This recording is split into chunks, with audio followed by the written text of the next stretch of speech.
Okay, so now let us discuss the union and intersection of an event.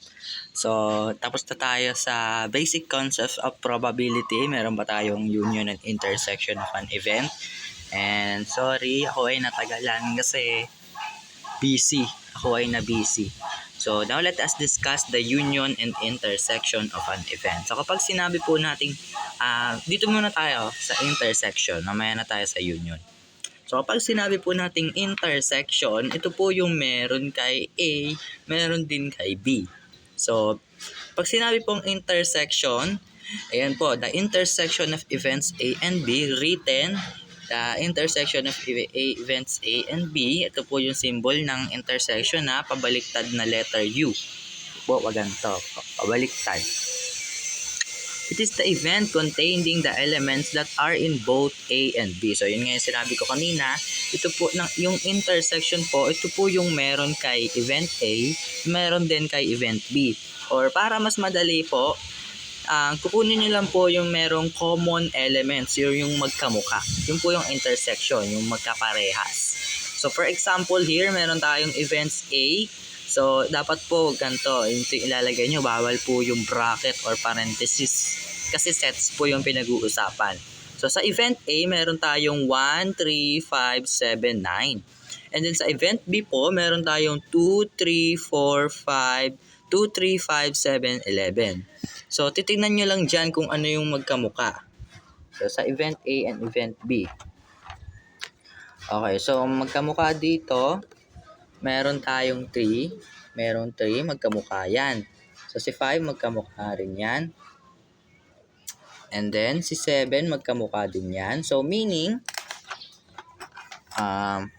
so, tatlo lang naman yung magkamukha dyan sa events A and B, 3, 5, 7. So, meaning, the intersection of event A and B is 3, 5, 7. Okay po, yan po yung answer. The intersection of events A and B are 3, 5, 7. So kapag sinulat nyo siya as Venn diagram, so assume that this is a perfect circle na lang. So dito yung event A, ito yung event B. So isusulat mo dyan yung sa gitna yung ilalagay nyo yung intersection nila. So nakuha natin is 3, 5, 7. So we have 3, 5, 7. Okay po. And isulat nyo naman itong mga na hindi kasama. So 1 and 9. And dito naman sa event B, we have 2 and 11. Kapag meron po silang common elements, matatawag po natin na to na joint. Okay po, joint. Kapag wala naman, opposite lang, disjoint. So again, pag sinabi po nating intersection, it is written as ganito. Ito yung symbol ng intersection na pabaliktad na U. So, intersection po, ito po yung meron kay event A, meron din kay event B, or common elements, yung magkaparehas. Okay, dako na tayo sa union.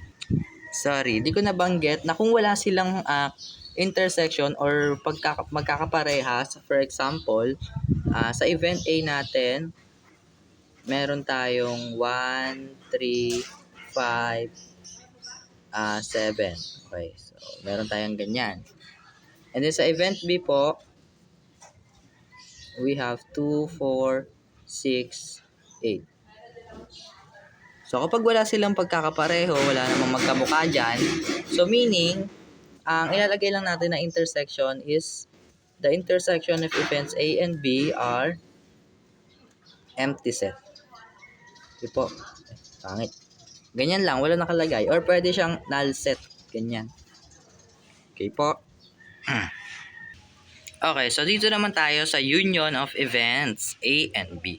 So kapag sinabi po nating union, the union of events A and B written A, the union of events A and B. So ito po yung symbol niya, U naman. So kung kanina pabaliktad na letter U, ito talaga literal na U na.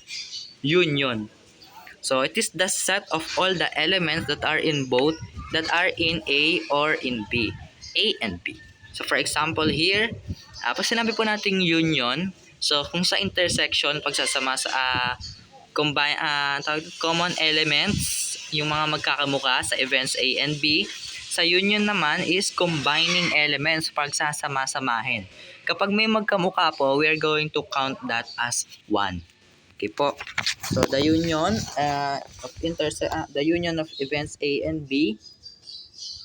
So the union of letter U na talaga is equals to, pagsasama-samahin nyo lang. So itong 1, write as 1 na lang. So 1, 2, 3, kahit dalawa yung 3, isa lang ilalagay natin.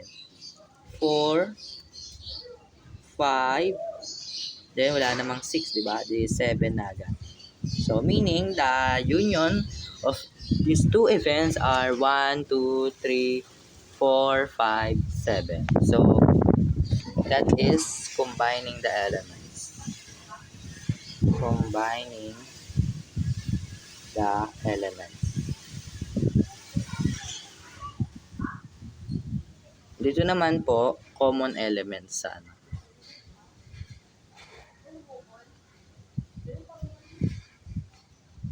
Common elements. Okay po. So, ayan po yung union and intersection of an event. Thank you for watching.